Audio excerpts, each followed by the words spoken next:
कार्यक्रम के पुण्यार्जक हैं श्रीमती कुसुम जैन मातेश्वरी, नेहा नीलम, विकास जैन, प्रीति राजीव जैन, आदि सान्या, समकित देशना, सिद्ध वेदिका, मोदी परिवार, सुराई वाले, बाहुबली नगर, ललितपुर। सम्यक समाधान वही सही,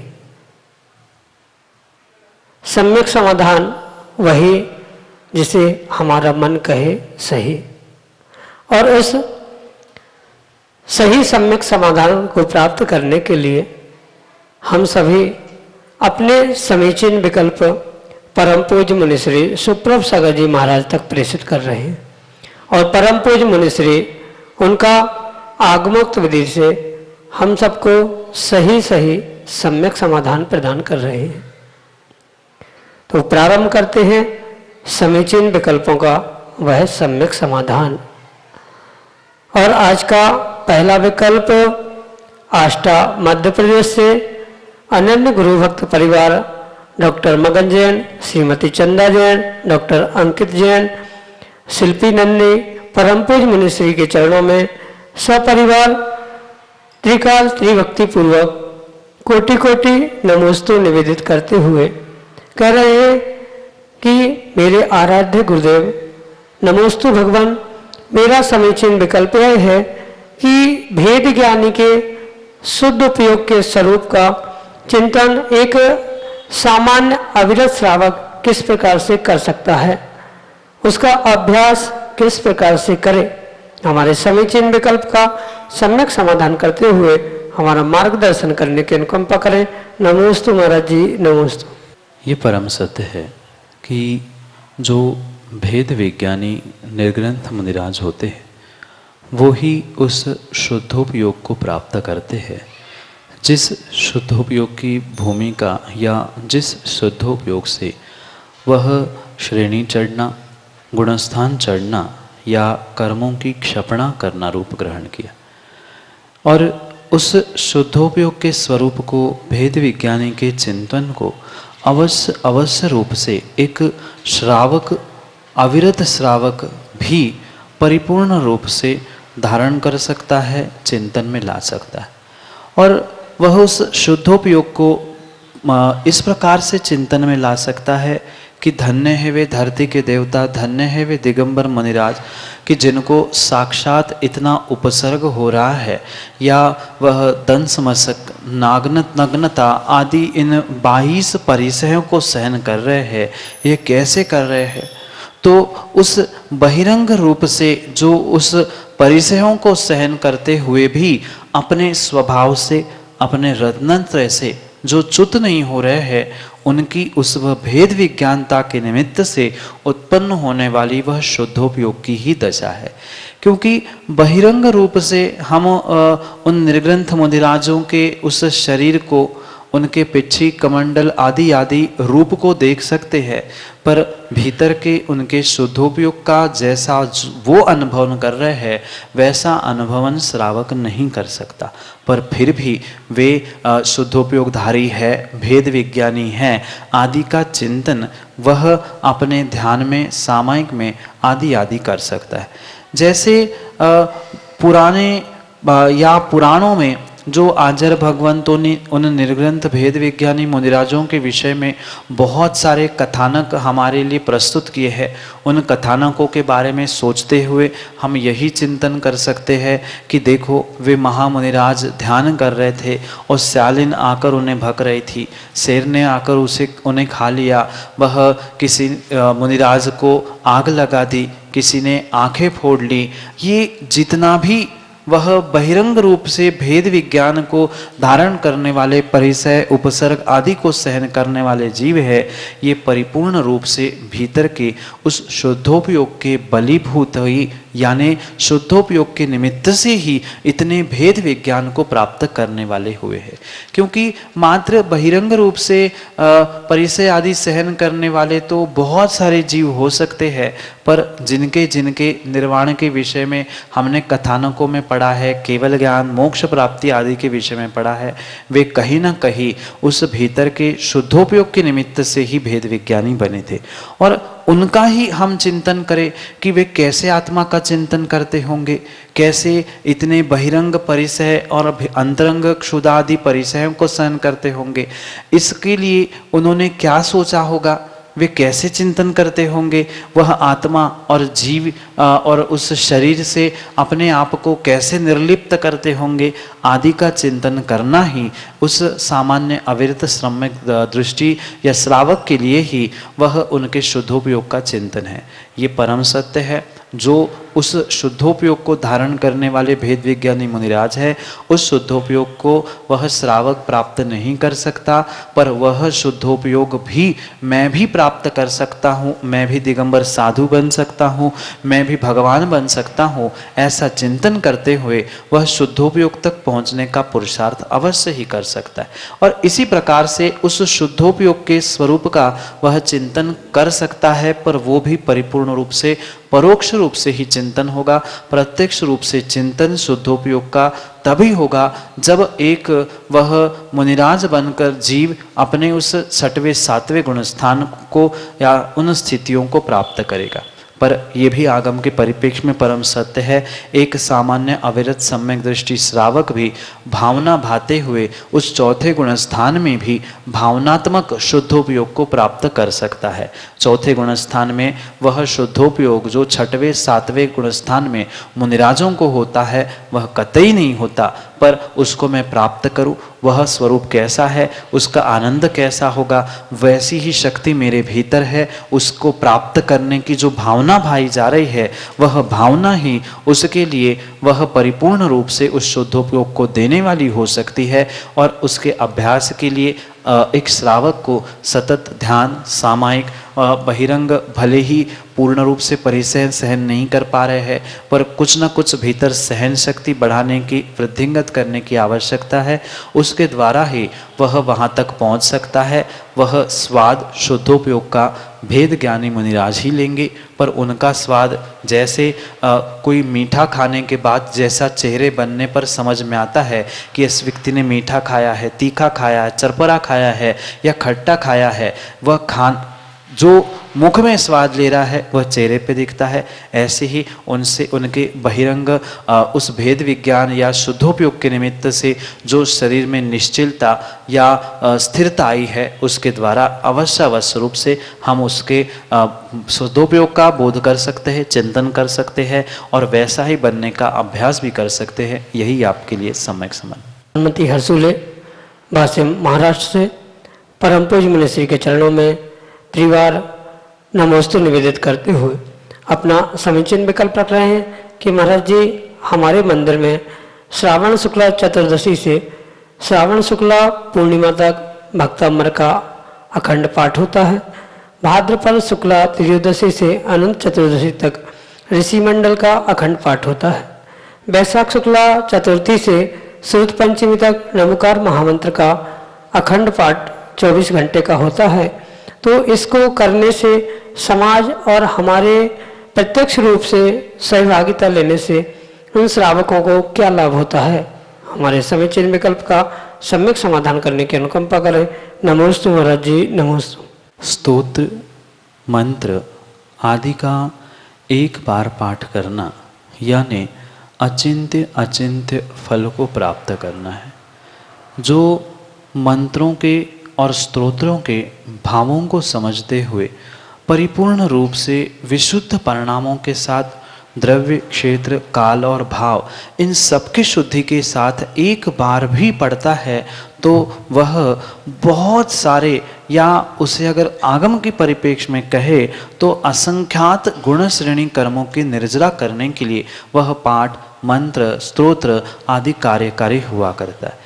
जब एक बार भक्तांबर का पाठ सच्चे मनोभाव से किया था या उस भक्तांबर की रचना अपने मन से, भक्ति से की थी, तो वह ताले 48 टूट गए थे।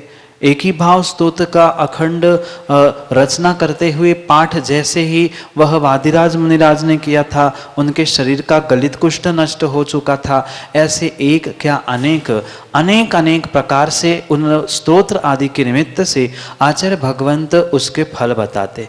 जब एक बार मंत्र का श्रद्धापूर्वक पठन करने से, वह मात्र 108 बाल मंत्रों को पढ़ने से या स्तोत्र आदि को एकाध बार भी पढ़ने से जब असंख्यात गुण श्रेणी निर्जरा बहुत सारे पाप कर्म का नाश होता है, फिर तो अखंड रूप से अगर कोई जीव उसे 24 घंटा 48 घंटा कुछ दिन कुछ महीने कुछ वर्ष करता है तो उसका तो विशेष विशेष फल मिलता है।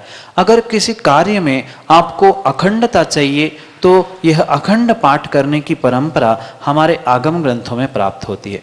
ये कोई वर्तमान की परंपरा नहीं है, भले नमोकार मंत्र हो या कोई अन्य स्तोत्र आदि का भी पाठ पठन क्यों ना हो, ये जिन जिन जीवों को अपने जीवन में किसी भी कार्य में अखंडता प्राप्त करनी है, क्योंकि स्वाभाविक है अंतराय कर्म के निमित्त से बहुत सारे जीव कार्य करते हैं, प्रारंभ करते हैं, पर पूर्णता को प्राप्त नहीं कर पाते। तो जिन जिन जीवों को इन अपने जीवन के इस लौकिक कार्यों में भी, भौतिक कार्यों में और पारलौकिक कार्य में भी अगर अखंडता चाहिए है, उस अखंडता को प्राप्त करने के लिए आपको इन पाठों को प्राप्त करने की आवश्यकता है। जरूरी नहीं है कि कौन कहाँ कैसा और किस प्रकार से कर रहा है, पर ये परम आवश्यक है। जहाँ जिस मंदिर में जैसी व्यवस्था बनी है वैसे वहाँ पर हम भी उन पाठों में अगर सहभागी होंगे और हम स्वयं व्यक्तिगत उन पाठों को धारण करेंगे या पढ़ेंगे तो नियम से हमारे भी पाप कर्मों की निर्जरा होगी और हमें भी अचिंत्य अचिंत्य पुण्य की प्राप्ति होगी।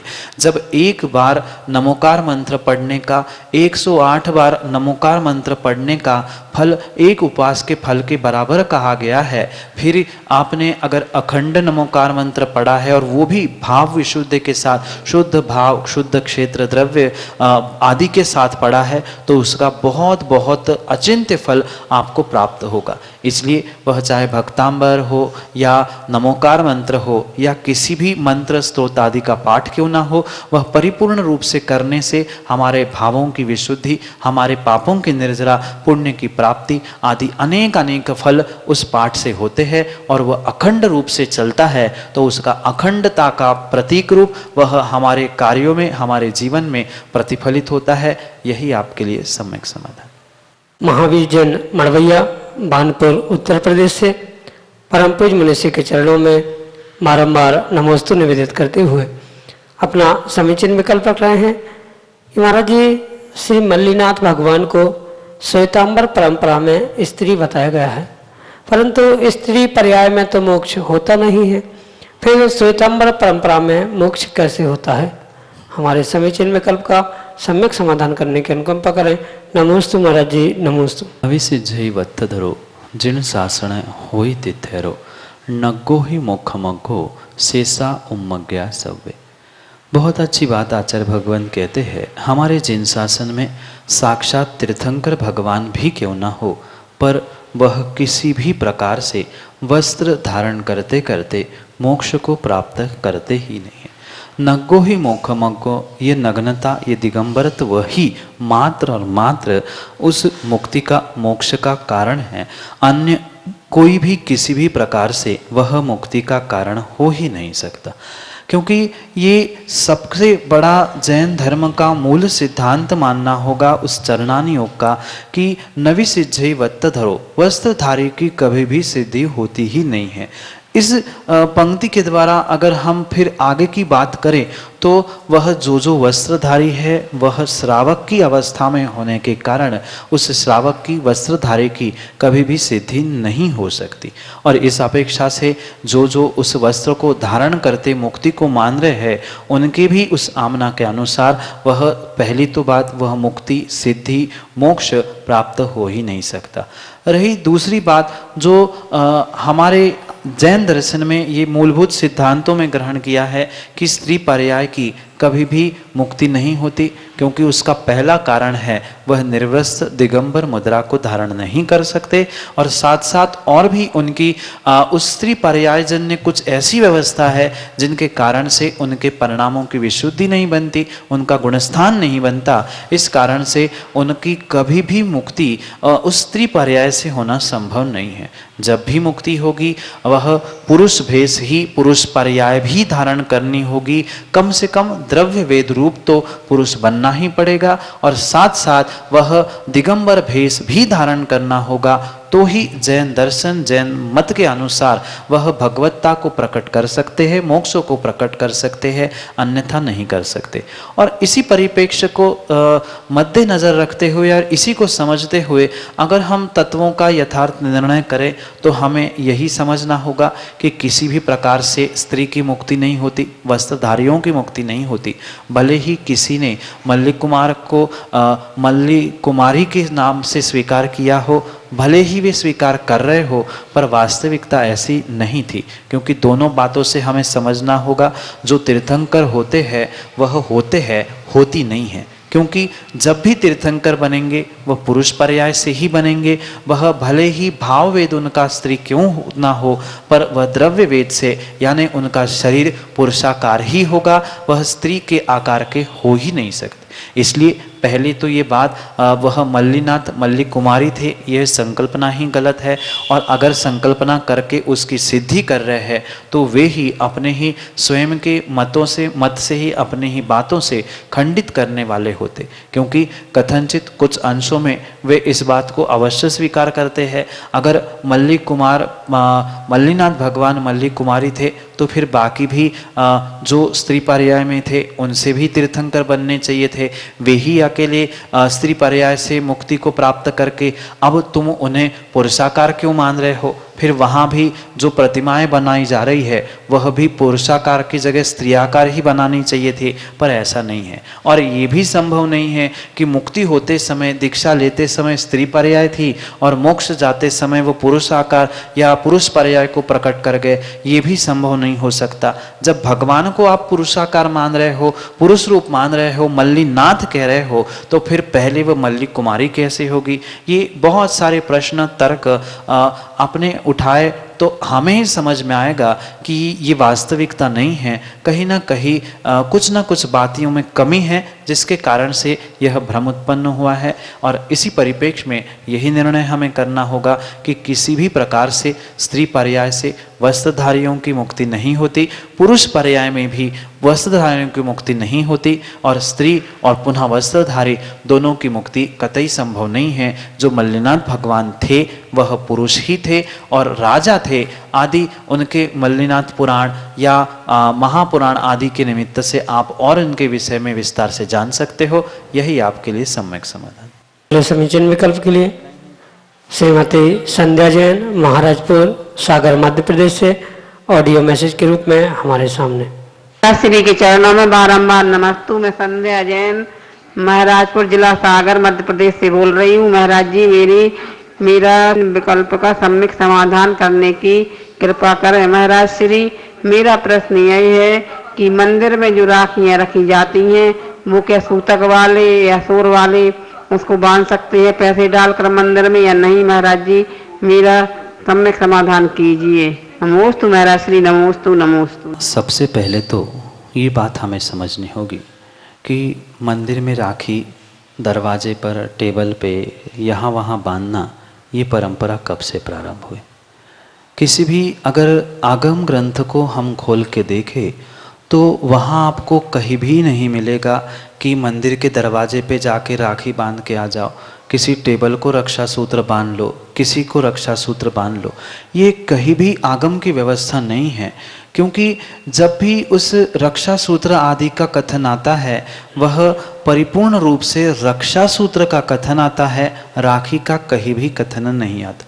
ये जो कुछ भी वर्तमान में हो रहा है वह मात्र और मात्र भेड़ चाल चल रही है। वह किसी अन्य ने किया, उसकी बात हमें अच्छी लगी, हमने उसको करना प्रारंभ किया। न मंदिर की राखी की कोई आगम में व्यवस्था है, न मंदिर के टेबल सामग्री आदि आदि स्थानों पर, न मुनियों के पिछी कमंडल आदि को राखी बांधने की कोई भी आगम की परंपरा नहीं है। ये मात्र देखा से कि किया गया कार्य है। वास्तविकता तो ये है, एक धर्मात्मा दूसरे धर्मात्मा को रक्षा सूत्र बांधता है। ये उस श्रावण पूर्णिमा की उस कहानी पर निर्भर, तथ्यों पर निर्भर ये वास्तविकता है। अन्य जो वर्तमान में भाई बहन का संबंध हुआ है, या मंदिर की राखी, घर की राखी, वह दुख की राखी, फलाना आदि आदि जितने राखी के भेद बने हैं या त्यौहार बने हैं, ये सब कुछ व्यवस्था वर्तमान की है। इसकी कोई भी पुष्टि आगम ग्रंथों में आपको नहीं मिल सकती। इसलिए वह जब आगम में मंदिर आदि की राखी की व्याख्या है ही नहीं है, तो फिर उसके विषय में सूतक पातक आदि की व्यवस्था हो ही नहीं सकती। और कथनचित आप उसको मान रहे हो और वह सम्यक का विरोध नहीं करने वाली परंपरा है, इसलिए फिर भी अगर कथनचित आपकी बात को समझे तो भी वह सूतक पातक के दिनों में किसी भी प्रकार से वह पैसे डालते हुए या रक्षा सूत्र राखी आदि बांधना किंचित भी उचित नहीं है। वर्तमान में तो उन सूतक पातक के दिनों में अभिषेक, शांति धारा, बोलिया आदि भी करना प्रारंभ हो चुकी है, पर ये आगम के परिप्रेक्ष्य में योग्य नहीं है। जब आपको सूतक पातक सोर आदि लगाई है तो उतने दिनों के लिए आपको दान देने के लिए अभिषेक पूजा से दूर किया है। इसका मतलब स्पष्ट है कि आप उसके लिए पैसे आदि देकर अपने नाम का उच्चारण आदि भी नहीं करा सकते। पर ये वर्तमान में ये परंपरा शुरू हुई है कि पैसे तो दे सकते हैं, राखी तो रख सकते हैं, ऐसा कहीं भी आगम में उल्लेख नहीं है। पहली राखी रखने का ही उल्लेख नहीं है, फिर तो सौर सूतक के समय में और भी वह दान पैसे आदि डालने का या उस राखी आदि को रखने का किंचित भी किसी प्रकार से आगम में प्रमाण नहीं है। इसलिए ये आगमोक्त क्रिया नहीं है। यही आपके लिए सम्यक समाधान। समीचीन विकल्प के लिए हमारे सामने हैं बाल ब्रह्मचारी सौरभ भैया जी अपने समीचीन विकल्प के साथ। पूज्य मुनिराज श्री के चरणों में सिद्ध और शुद्ध भक्ति सहित मेरा नमोस्तु। महाराज श्री, आप आज सुबह रत्नमाला ग्रंथ के ऊपर व्याख्यान कर रहे थे, उसमें आप दान की व्याख्या कर रहे थे। तो क्या सुपात्रों को ही दान दिया जाना चाहिए या फिर सुपात्रों के अलावा भी कोई स्थान है जहां पर दान दिया जा सकता? कृपया आप मेरी इस शंका का, इस समीचीन विकल्प का समाधान कीजिए। नमोस्तु महाराज। आगम में 3 पात्रों की व्यवस्था बनाई, सुपात्र, अपात्र और कुपात्र। जो सम्यक दृष्टि श्रावक, अणुव्रती और महाव्रती, ये 3 हैं। ये 3 प्रकार के जघन्य, मध्यम और उत्तम सुपात्रक है, जिनमें पात्रता नहीं है पर फिर भी उनको दान देने की जो होड़ लगी है श्वान आदि आदि तिर्यंशों के निमित्त से, वह अपात्र है। और जो परिपूर्ण रूप से मिथ्यात से ग्रसित है, मिथ्यात का भेष है, राग द्वेष से परिपूर्ण है, ऐसे कुदेव, कुगुरु, कुशास्त्र आदि के निमित्त से जिन्हें दिए जाने वाला वह जो दान है वह कुपात्रों का दान है। आगम के परिप्रेक्ष्य में सत्पात्रों को, सुपात्रों को दिया हुआ दान ही दान की श्रेणी में आएगा। बाकी किसी भी प्रकार से दिया हुआ दान दान नहीं कहा जाएगा। जैसे पानी की बूंद अगर सीप में जाती है तो मोती बनती है, ईख में जाती है तो शक्कर बनती है, और वही सर्प के मुख में जाती है तो जहर बनती है। ऐसे ही वही दान सत्पात्रों को दिया है तो पुण्य देने वाला है, और अपात्रों को दिया है तो वह पाप रूप है, और कुपात्रों को दिया है तो वही मिथ्यात रूप परिणत होने वाला हो सकता है। इसलिए आगम के परिप्रेक्ष्य में मात्र और मात्र दान परिभाषित उन सुपात्रों को ही ले दिया है जिसके द्वारा स्वयं का और दूसरे का उपकार हो, वही दान है। पर ऐसा भी हमारे आगम में निर्दयता से वर्णन नहीं किया। हमारे आचार्य भगवंत ये भी कहते हैं, अगर कोई श्वान, गाय आदि तिर्यंश आपके घर पे आते हैं या आप उनको कहीं जाकर कुछ भोजन आदि देते हो, घास चारा आदि डालते हो, तो वह भले ही दान नहीं है, वह सुपात्रों का दान था, पर उनको जो आपने दिया है वह दया दत्ती थी, करुणा दत्ती थी। किसी मिथ्या दृष्टि गरीब जीव को आप उसका घर परिवार चले इसलिए जो सहयोग किया था वह भले ही सुपात्रों के दान की श्रेणी में नहीं आएगा, पर परिपूर्ण रूप से वह समदत्ती के रूप में आएगा। दो बातों को समझना होगा, एक दयादत्ती और एक समदत्ती, और वह तीसरा सुपात्रों का दान। जो सत्पात्र है उनको दी हुई वह वस्तु दान की श्रेणी में आएगा, और अन्य जो उन पात्रों के अलावा जो भी हम उनको दे रहे हैं वह दयादत्ती या समदत्ती है। दया रूप से दिया हुआ तिर्यंचों को दयादत्ती है, और हमारे जैसा ही वह समान धर्मात्मा बने ऐसा जिसको दिया है वह समदत्ती के रूप में स्वीकार करना होगा। यही आगम के परिप्रेक्ष्य में उस दान की व्याख्या है, और विस्तार से उस दान को आप और ग्रंथों से प्राप्त कर सकते हो, पर इन तीन बातों को समझना होगा, सुपात्र, अपात्र और कुपात्र, साथ साथ दान, समदत्ती और दयादत्ती, इन्हीं श्रेणी में वह दिया हुआ दान या वस्तु आएगी। यही आपके लिए सम्यक समाधान। जय जन बंधु, हम सब लाभ ले रहे थे बहुचर्चित कार्यक्रम समीचीन विकल्पों का सम्यक समाधान का। आप लोगों से एक सूचना, एक रिक्वेस्ट, जल्द ही पर्युषण पर्व शुरू होने वाला है, और पर्युषण पर्व में मोरारजी सागर से समय सारोपासक संस्कार शिविर का आयोजन किया जाएगा। आप अगर इस कार्यक्रम से जुड़ना चाहते हो तो हमारा जो व्हाट्सएप के नंबर है उस पर आप कॉल या मैसेज कर सकते हैं, या आप इनके जो नंबर है 98272751 इस नंबर पे आप संपर्क कर सकते हैं। पूर्ण यहाँ पे आगंतुक की शिविरार्थियों की प्रासूक भोजन एवं आवास की निःशुल्क व्यवस्था रहेगी। समय सारोपक साधना संस्कार शिविर में 10 दिन शिविर रहेगा, एवं उसके अंतर्गत समय सारोपक क्रिया, पूजन, अभिषेक, मुनि संघ के विशेष पर्व के आयोजन पे प्रवचन, मोक्ष मार्ग का विश्लेषण करते हुए मोक्ष शास्त्र ग्रंथ पर टीका, प्रतिक्रमण, आचार वंदना एवं सम्यक समाधान, यह कार्यक्रम का लाभ आप प्रत्यक्ष रूप से ले सकते हैं। तो आप सोचिए मत, तुरंत ही जो नंबर दिए गए हैं आप उस पर संपर्क करें, और सागर में आप सभी आमंत्रित है समय सारोपासक साधना संस्कार शिविर के लिए। आज के लिए इतना ही। मैं मुनिषी के चरणों में नमोस्तु करते हुए आज के इस कार्यक्रम को यहीं पे विराम देता हूँ। नमोस्तु नमोस्तु नमोस्तु। इस कार्यक्रम के पुण्यार्जक हैं श्रीमती कुसुम जैन मातेश्वरी, नेहा नीलम, विकास जैन, प्रीति राजी जैन, आदि सान्या, समकित देशना सिद्ध वेदिका मोदी परिवार, सोराई वाले, बाहुबली नगर, ललितपुर।